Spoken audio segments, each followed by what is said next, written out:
I'm the one who's got it going on, baby. Yeah, that be me right here. And my missus must be thinking, oh my God, sinking. Looking at him, he's got a rap. He's number one in the charts. Rhymes. Hey, I got it going on. I got it going on. It's kinda different. I got it going on. Feel this rhyme. I kick it back, be alive. With the sound in the mind. I got it going on. I got it going on. Goes the plane. I got it going on. We got it going on. I got it going on. We got it going on.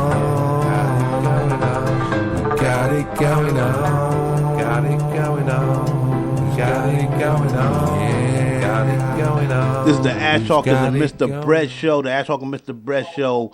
We have a guest on the line. Let everybody know your name, sir.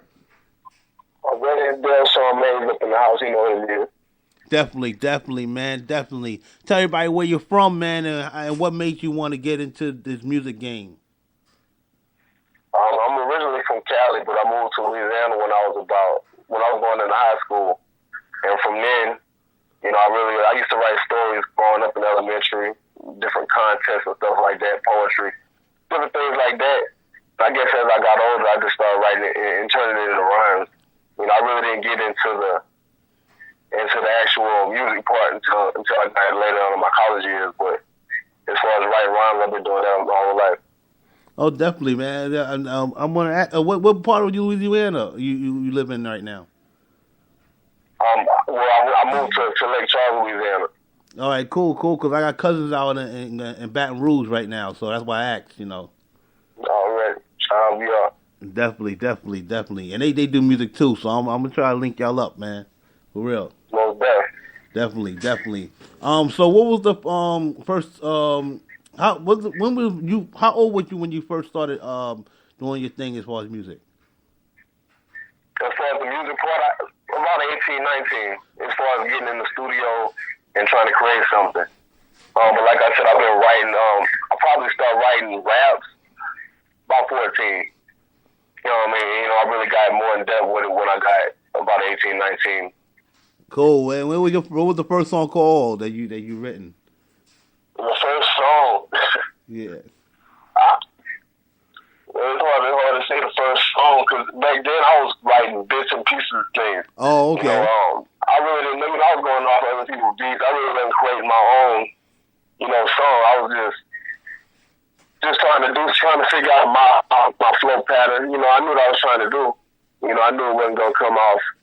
I knew my first record wasn't gonna be the best, so I was trying to perfect it. I was trying to go to school. You know what I'm saying? Yeah, of course, definitely. Definitely. So what are some of the projects you have worked on? What was how many albums you have put out or mixtapes you put out, and what are all of them called? We have 4 mixtapes. Let me see. I released a solo one, Dale Shawn Mays, called the Rock Hard EP. The next one was Wake Up Call. That was one of Bar School. That was Bar School's first mixtape. What was that? It's Nightmare on Bar Street. Instant Classic. Dead and Resurrected Society. Soundbite. And we have an album out with TMG called The Bar School Killers. You can get that on iTunes, by the way. Yeah, so that's all the mixtapes we had out. You can get all of them on that tip. This first Dale Shawn Mays. Definitely. What is some of the produce? So what's your sound? What is your sound? Let people know what the sound of music you like to rap over when it comes to hip hop. It's really just how I'm feeling at the moment. I think the Bar School, we have our own. It's unique. We can't conform to anything else. We try to be our own thing. So, but it depends on how I'm feeling that day. Depending on, I don't really make too many club records, but if I feel like talking about a certain subject, I'll talk about that, and I might have had something to drink that day. You know what I'm saying? And I'd have been real hyped up. So, you never know. Definitely. So, what's the next project you got coming out? You been working on some new music? Yeah, I've been working on some new music. I'm not sure the release date yet, but it should be somewhere around the fall. That's what we're shooting for. And it's going to release through Metal Music Records and SMG. Yeah. Shout out Fun, shout out Nakia. Yeah. It's coming soon. Definitely. But right now we got the Bar Screw Killers is on iTunes, like I said, iTunes, Amazon, everywhere. You can check that out. Definitely. So, what's your relationship with Metal Music? How did it come about? We submitted some songs to Fun, and he ended up putting us on the show, and we really developed a relationship after that. Just keeping in touch. Him sending me beats, features to hop on, me sending him music. We just kept a relationship like that over the years. And we would collaborate and do things like that, different projects. Shout out, they show big love over there. I mean, it's a backbone. You know what I'm saying? Definitely. So, you need a team. That's the thing with this independent grind. You need a team. Oh yeah. You decided to do it independently. You need to come with somebody strong that's gonna have your back. You need it. You can't do it by yourself. Oh, you can't. You're right about that. So you have who's the features on some of the mixtapes and albums that you have? People you work with.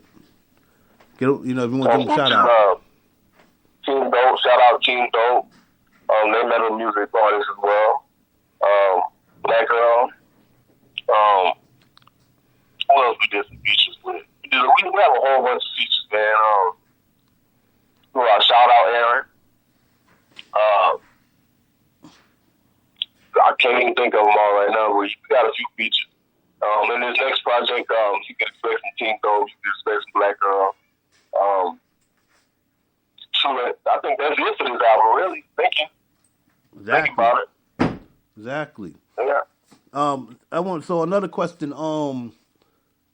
I know you say you're originally from Cali. What part of Cali, by the way? Oakland. Oh, that's. Yeah. Oh man, you talking about?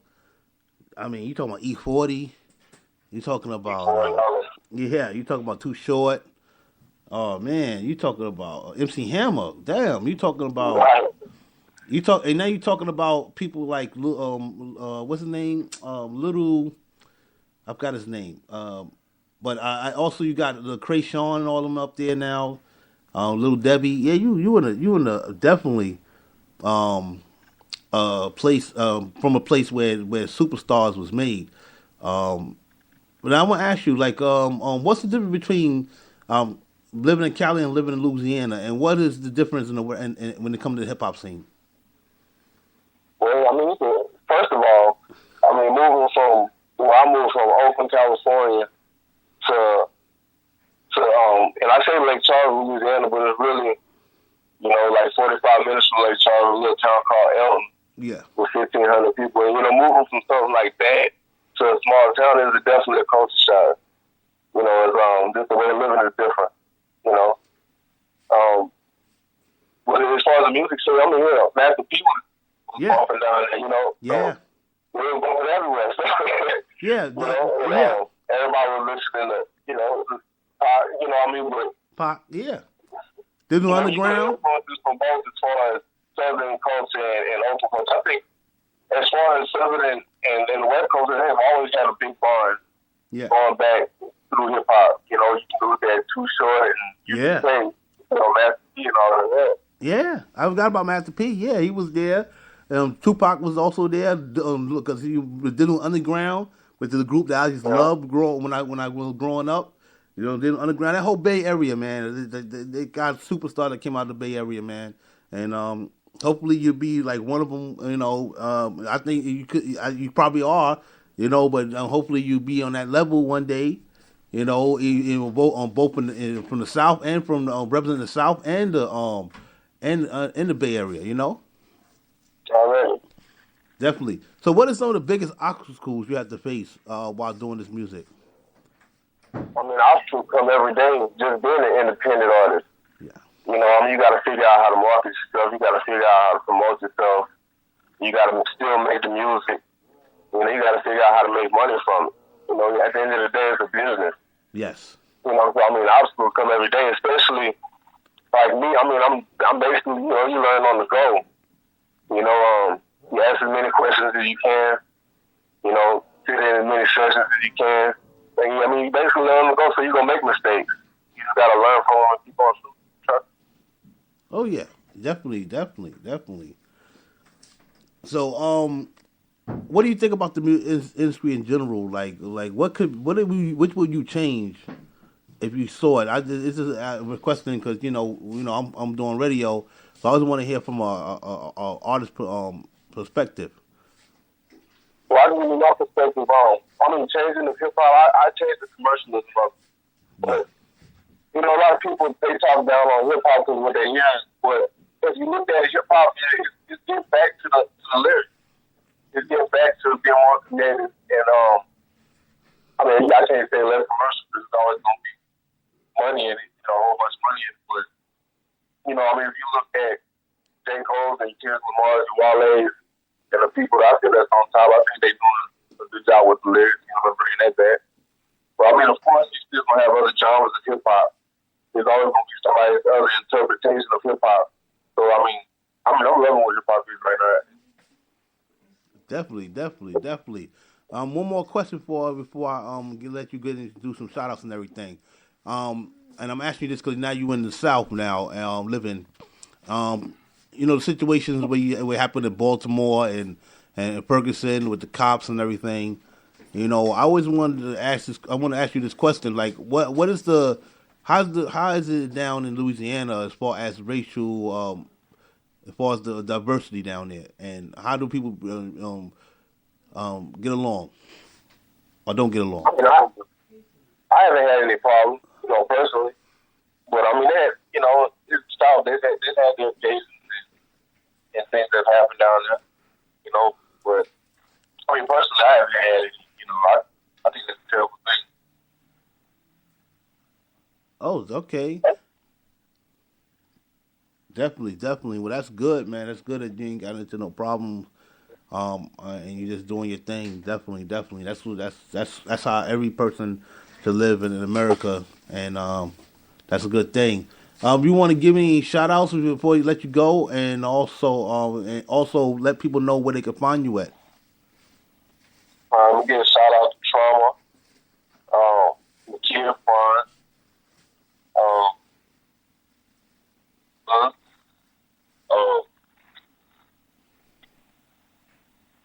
that's it. So we got the Barstool Killers out on iTunes, Amazon. You can check us out on Facebook, Dale Shaw Made, Twitter, Dale Shaw Made, Barstool.com. Coming within the next week for sure. Got that about the roll. You can go to ReverbNation.com for the Barstool, SoundCloud the Barstool. And email JamalBellone@gmail.com. Definitely. Well, anytime you're welcome to come back on the show. Anytime. All right? We'd love for you to come back on and give us updates of the progress of what you're doing in the music industry and the music game. Definitely shout outs to you for sending music and taking the time to let us talk to you and get some insight of what you're about. All right. Appreciate you. Thank you. All right. That was a gentleman that's going to be around for a long time because he sound like he got a head on his shoulders and come from both sides of the coast. He comes from an area, the Bay Area that's rich with history when it comes to hip hop. It's no question about it. And that's a good thing. You talking about Too Short. You talking about E40. Master P was up there at one time. No Limit. Digital Underground. Tupac was there when he was running with Digital Underground. You know, MC Hammer.